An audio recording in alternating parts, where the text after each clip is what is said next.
чыгаруу керек болсо, ошону алуу мүмкүнчүлүгүңүздөр бар да. Арис уюму буга чейин айылдарда таза суу чыгаруу, социалдык объектилердин курулушун каржылап, айылдын өнүгүүсүнө салымдарын кошуп келген болсо, бул жолу өнөктөштөрү менен биргеликте кошумча нарк чынжырчасын изилдеп, жыйынтыгын бүгүн Баткен райондук мамлекеттик администрациясы менен биргеликте жергиликтүү жааматтарга изилдөөнүн жыйынтыгы тууралуу кеңири маалымат берди. Негизги максаты жашоо каражаттарын колдоо программасын ишке ашыруу жана ар бир айылдык аймагында социалдык жана экономикалык долбоорлорду ишке ашыруу болуп саналат. Социалдык долбоорлор буга чейин биз саламаттык сактоо багытына жумшаган болсок, азыр билим берүү, маданият, коммуналдык чарба чөйрөсүндөгү долбоорлорго багытталат. Ал эми экинчи багыт бул абдан жаңы багыттардын бири, экономикалык багыттар.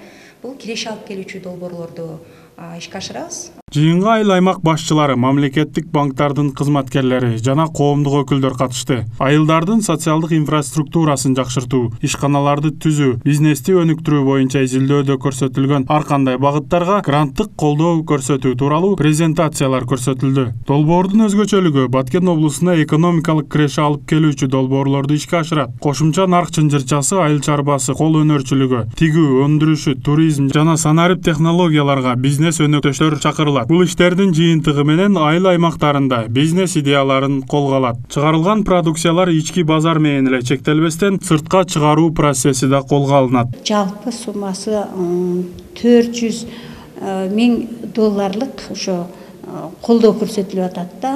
Башкача айтканда, Карабак айыл өкмөтүнө 111 миң доллар кетип атат, башка 2 айыл өкмөткө 108 миңден, дагы 4-чү айыл өкмөтүнө дагы ошондой сумма 85 миң долларлык жардам кетип атат да. Бул дегенден өзү биздин аймакта бул проект 1 жылдык 24 жылдын аягына чейин жүргүзүлөт.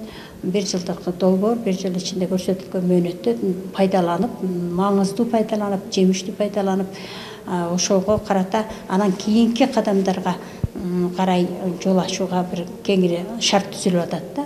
Муну үчүн биздин өзү бүгүнкү ошол контингентте чакырылган кызматкерлерибиздин аябай кызыгуусун арттырууда, суроолор, жооптор менен болуп атат, көрсөтмөлөр өткөрүлүп жатат.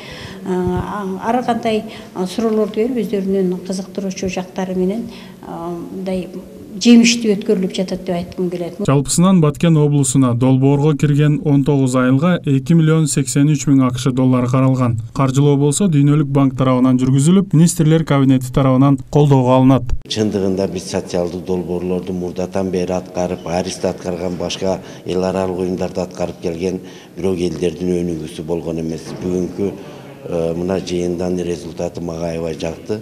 Айыл эли эгерде экономикалык долбоорду тандап алган болсо, экономикалык долбоорлорду каржылап, биздин айылдын элге аябай жумушчу орундар түзүлөт экен, айылдын мындай өнүгүүсүнө жардам берет, андан тышкары кошумча налогдор төлөнүшү мүмкүн, төлөнөт. Ушундай элдер өнүгүшү мүмкүн. 8-ден 64-кө чейин адамды тандап алып, ошол фермерлерди окутуу процессин жүргүзөбүз.